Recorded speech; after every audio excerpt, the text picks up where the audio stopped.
दोस्तों बात करने वाले हैं ओरिएंट टेक्नोलॉजी स्टॉक के बारे में। देखा जाए तो स्टॉक को मार्केट में आए हुए इतना टाइम तो नहीं हुआ, लेकिन 6 महीने से अगर स्टॉक में देखा जाए तो भाई स्टॉक ने जैसे स्टॉक का आईपीओ आया था स्टॉक ने यहाँ पे 9% का छलांग लगाया और लगातार फिर एक बड़ी गिरावट हुई और स्टॉक में यहाँ पे करीब 35% से ज्यादा की गिरावट दर्ज कर ली। लेकिन देखा जाए तो अब स्टॉक एक काफी जबरदस्त पॉजिटिव मोमेंटम के साथ आगे बढ़ने वाला है। एक जबरदस्त तेजी आपको स्टॉक में देखने को मिलेगी।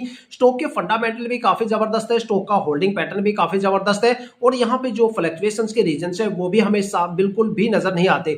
देखो स्टॉक को 6 महीने हुए हैं मार्केट में आए हुए, फिर भी यहाँ पे 35% की गिरावट हुई है। इसके पीछे का एक सबसे बड़ा रीजन है, देखा जाए तो मार्केट में पिछले 7-8 महीनों से काफी ताबड़तोड़ गिरावट का माहौल रहा है। देखो मैंने आपको जून जुलाई और अगस्त में भी आपको लगातार बोला है कि भाई लीप ईयर आ रहा है, लीप ईयर में थोड़ा सा संभल के रहना, क्योंकि लीप ईयर एक ऐसा कंसर्न होता है जो बड़े बड़े मार्केट को ध्वस्त करके रख देता है। साथ में मैंने अगस्त और सितंबर में बोला था भाई यूरोप के हालात काफी ज्यादा खराब है, वहां पे जियोपॉलिटिकल टेंशन चल रही है जिसके चलते इंडियन स्टॉक मार्केट में दो सबसे बड़े क्रैश आए। उसके बाद अक्टूबर में काफी ज्यादा स्टॉक में अपर सर्किट लग गए थे, लेकिन क्वार्टरली रिजल्ट के बीच में आने की वजह से काफी ज्यादा स्टॉक में ट्रेडिंग विंडो क्लोज हो गई और एफआईआई की बड़ी बिकवाली हमें देखने को मिली। उसके बाद कुछ नेगेटिव इंपैक्ट भी थे, जैसे नेगेटिव रिपोर्ट भी यूरोप से आने लगी, जैसे हिंडनबर्ग वगैरह की रिपोर्ट आई थी और भी जैसे काफी रिपोर्ट थी। और देखो रिपोर्ट तो आती है लीप ईयर में ही, वो सारी रिपोर्ट क्यों आती है ये आपको हमेशा फोकस करना चाहिए, क्योंकि लीप ईयर में लिक्विडिटी को कंसर्न किया जाता है और लिक्विडिटी का इश्यू जब हैंडल किया जाता है तो मार्केट में बड़ी से बड़ी गिरावट होती है।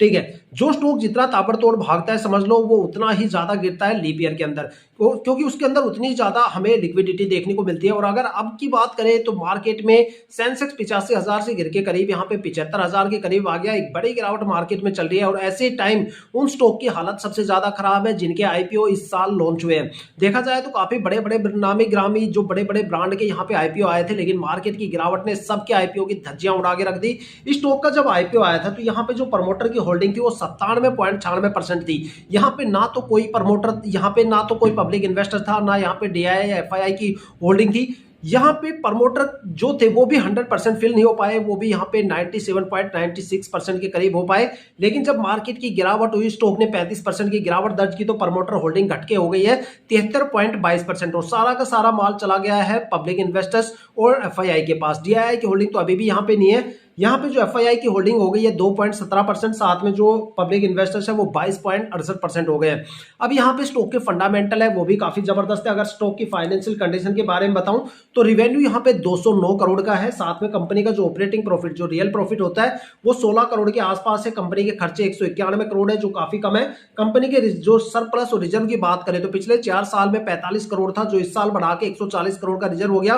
कंपनी डेबिट फ्री है। साथ में अगर कंपनी के मार्केट में अपने बिजनेस को एक्सपेंड करने के लिए भी इस साल कंपनी ने 40 करोड़ रुपए इन्वेस्टमेंट किए हैं, जो